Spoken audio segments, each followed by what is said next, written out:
Hello everyone, this is Erik, the Asian movie enthusiast, and it's time for another DVD collection addendum video.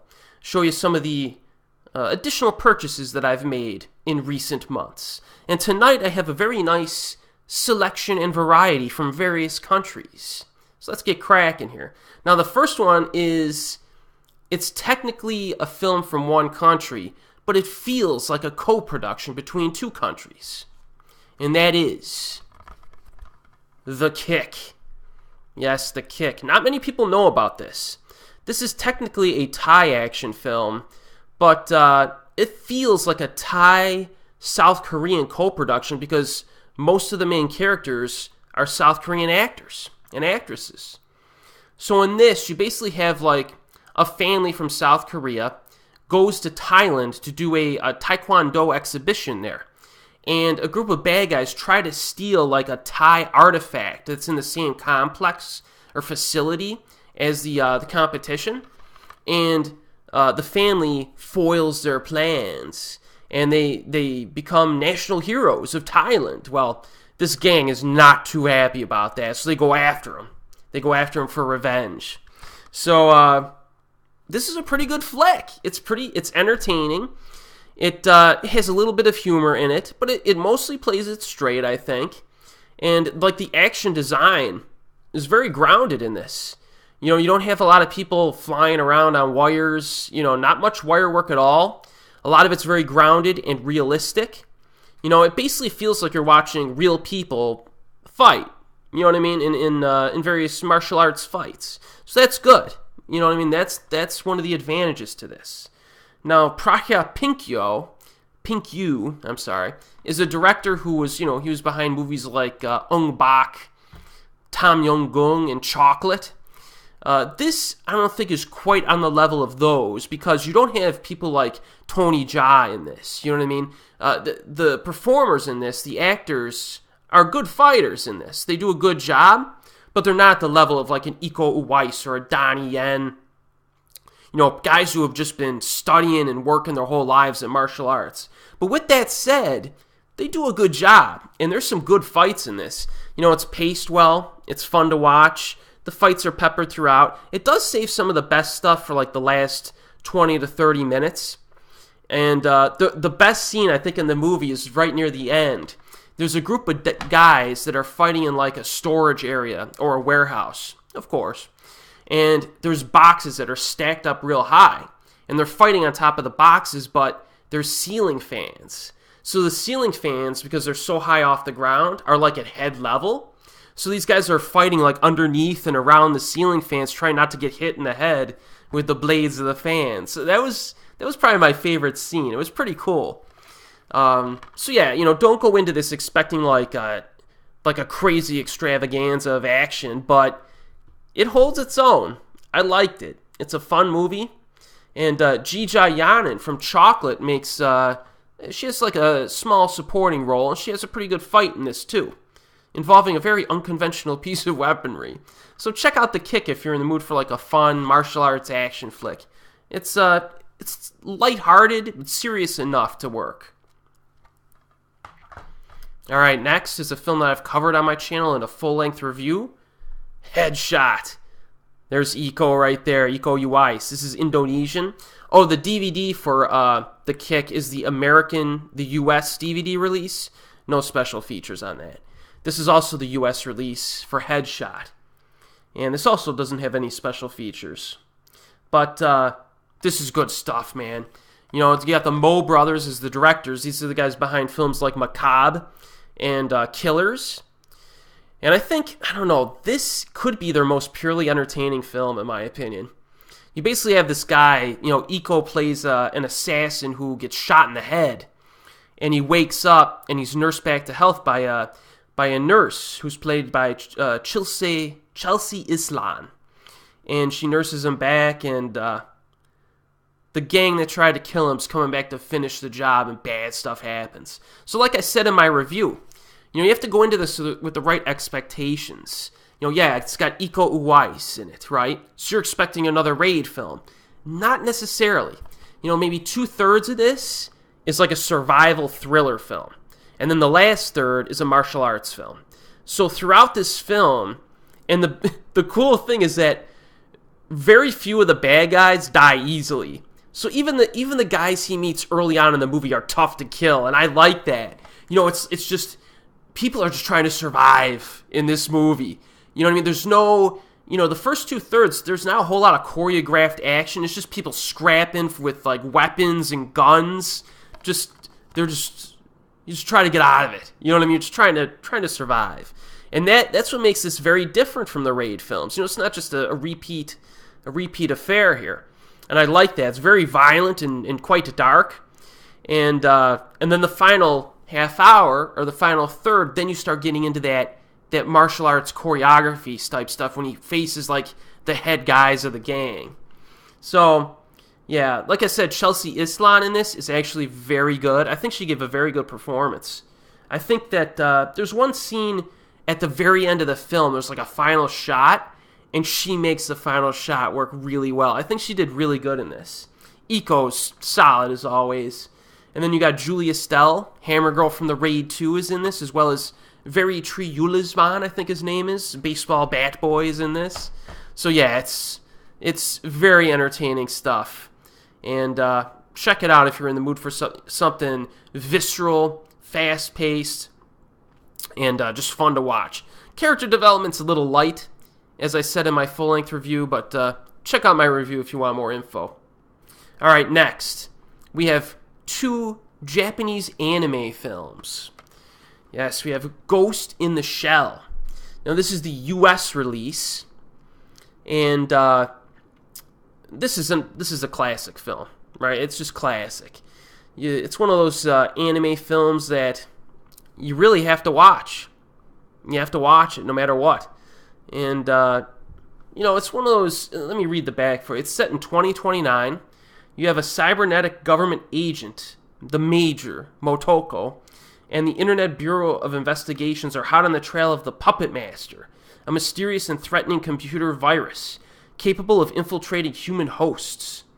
So they try to stop this guy. And this is the first time I saw this movie way back in the day. I was not a huge fan of it. I wasn't. It threw me for a loop. I didn't know how to process a film like this. It's very kind of philosophical and atmospheric. It focuses a lot on atmosphere and environment, even more so than plot. The basic plot of this movie really is pretty thin, really, when you think about it. But it still has depth in terms of themes, and like the philosophical undertones and stuff. You know what I mean? It's really interesting. The animation's very cool, very highly acclaimed film. You have to watch this. And I felt like I really had to add it to my collection because I had the itch to watch it again. You know what I mean? And this is one that, I'll probably rewatch fairly consistently in the future. There is some pretty cool action in this, though. There is some very memorable moments of action in this. And it's directed by Mamoru Oshii, who has had a number of great films under his belt. So try to check out more of his stuff if you can.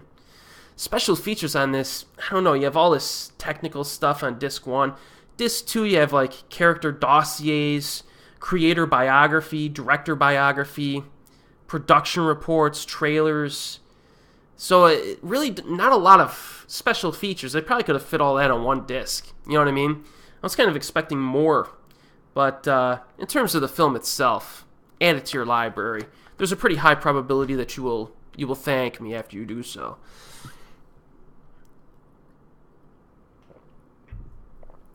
And of course, we have the sequel, Ghost in the Shell 2, Innocence, also directed by Oshii. Now this is also the American DVD Blu-ray combo pack.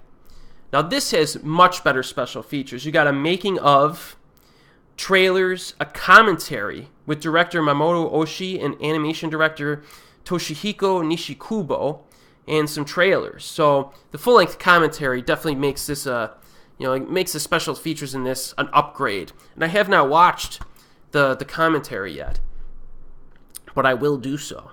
Now this, you basically have the Major takes a back seat in this one. And you basically have Batou, who is the lead character throughout this entire film, which is cool because he gets his due. He's a good character. And, you know, the Major kind of disappears. If you've seen the first film, you kind of know what happens at the end. So Bateau goes through and he's trying to figure out, you know, a new case is popping up here. You have these like androids that are going haywire and killing people. And he's got to figure out who's behind it. Now this one, I rewatched this for the first time in years this week. And this is far slower than I remember it being. You know, the action isn't as spaced out. You know, the first 2/3 of this is basically a drama. It really is. With some of the action backloaded to the end. And it's still really good, though.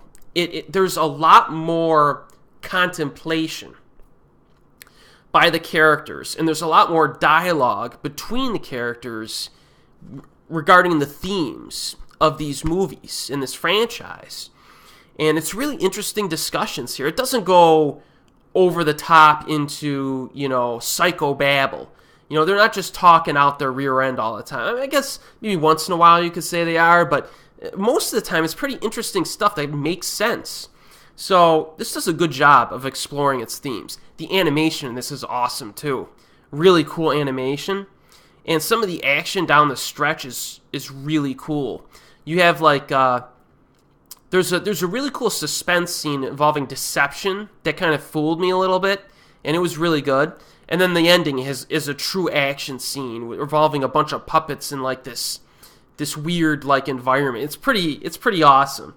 And there's some surprises along the way. So yeah, Ghost in the Shell 2 is solid. You should watch both of them as soon as possible if you haven't. You know, they're both basically must-sees if you're even remotely interested in anime at all.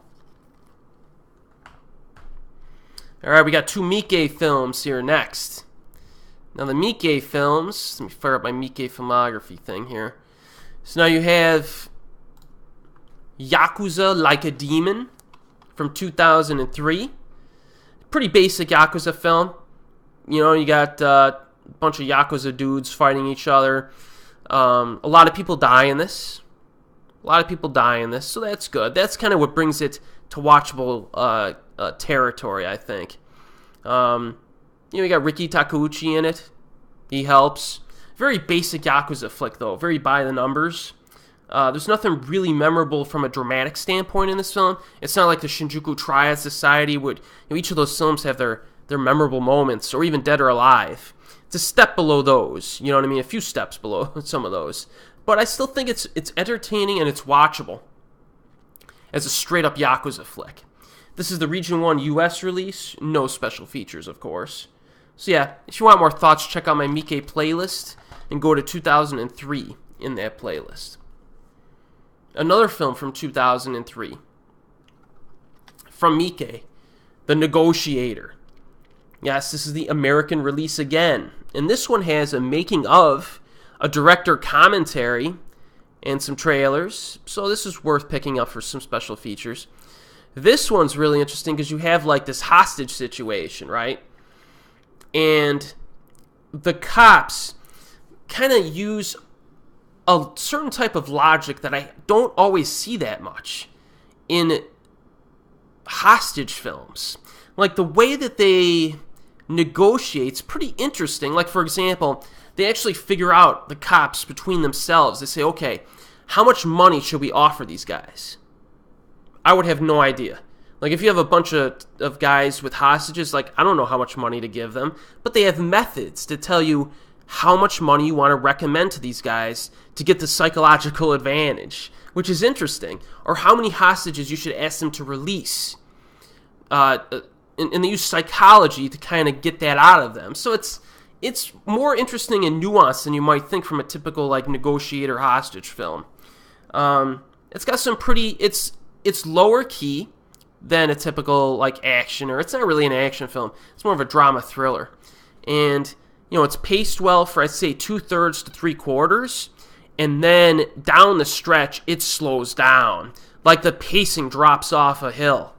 And, you know, which is very different. And it kind of throws you for a loop because you're expecting it to crescendo.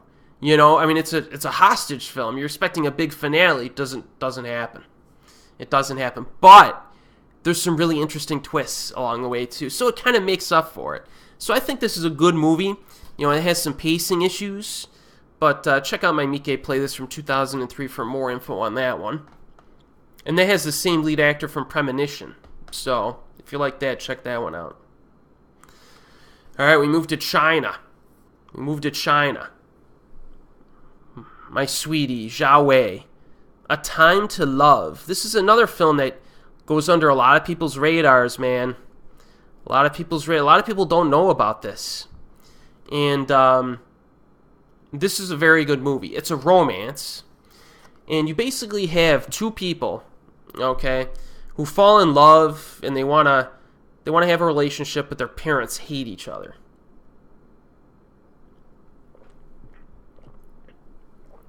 And it has that Romeo and Juliet vibe to it. It even makes a few explicit references to Romeo and Juliet.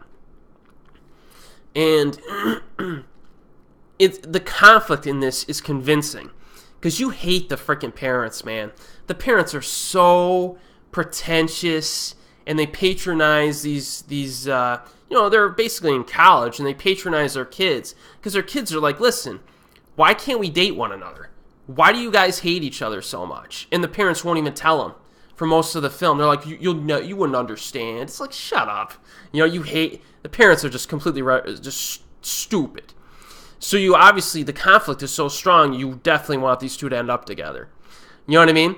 And the cool thing is that the second half is very unconventional. It develops in a very, very unexpected ways. The one thing I would say is that this does get a little bit repetitive at times, like maybe during the middle section. It does have some pacing issues, I would say, and it's pretty long. I think it's close to 2 full hours, yeah.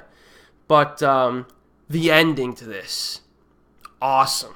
I love the ending to this movie. It's like, it'll go over your head if you're not paying attention. You have to pay attention to the end of this. It's subtle, and it's complex, and it's emotionally impactful, and most people won't even know what happened. They won't even know what happened. So this earns tons of respect for ending the way it does. And you got Zhao Wei in the lead role. She's great in this. And it's just a solid romance. I recommend it.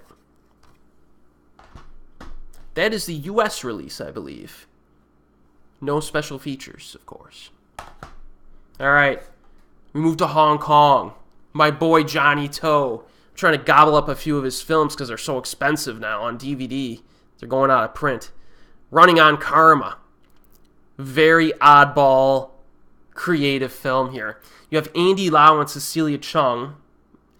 And you basically have... This guy's like a bodybuilder monk. Okay? And he's also clairvoyant. So he can see like the karma of people. He has visions of their karma from like past lives and future lives and stuff like that. And his buddy's murdered. And stuff happens. I'll just leave it at that. And it's almost kind of like a drama, thriller, action movie that's also very religious. So, and you got a bodybuilding monk as your lead. I mean, it's unique stuff. And Johnny To, this phase of his career, he was money. This is definitely a very different type of film that you'll see. I definitely recommend this. This is the U.S. release. Audio commentary by some guy I never heard of, Rick Myers. Making a featurette and trailers. So yeah, I might actually do a full-length, non-spoiler review of this. I have not seen this in about 10 years. This just came in the mail a few weeks ago. I'm going to check this sucker out. It's been too long. Yeah, a lot of Johnny To stuff is worth watching, for sure. And last, but certainly not least, is the Korean Region 3 release of this one here, The World of Us. I also did a full-length review of this on my channel when I saw it on a plane flight coming back from Japan. I did a review when I came back. Yeah, this is a movie that, it's pretty cool artwork on that DVD. You basically have two 10-year-old girls who befriend each other during the summer, and when a girl moves into town, become best of friends. And then, when the school year starts, the one girl sees the other girl, and let's just say that one of them is bullied by the other students, and her friend is pressured to go on the bully side and side with them. So this is basically schoolgirl politics for 10-year-olds, and it's phenomenal. This was apparently a first-time directing effort, at least for feature-length movie by this director, with some first-time performances by the actresses, and they're phenomenal. Just phenomenal. This is definitely one of the best films of 2016. This is the reason why I don't do top 10 lists at the end of calendar years, people. If I did my top 5 Korean films or top 10 Korean films from 2016, at the end of 2016, this would not have been on the list, which means the list would have been worthless, because this should be on everyone's top 10 list for Korean films from 2016. So, yeah, this is really good.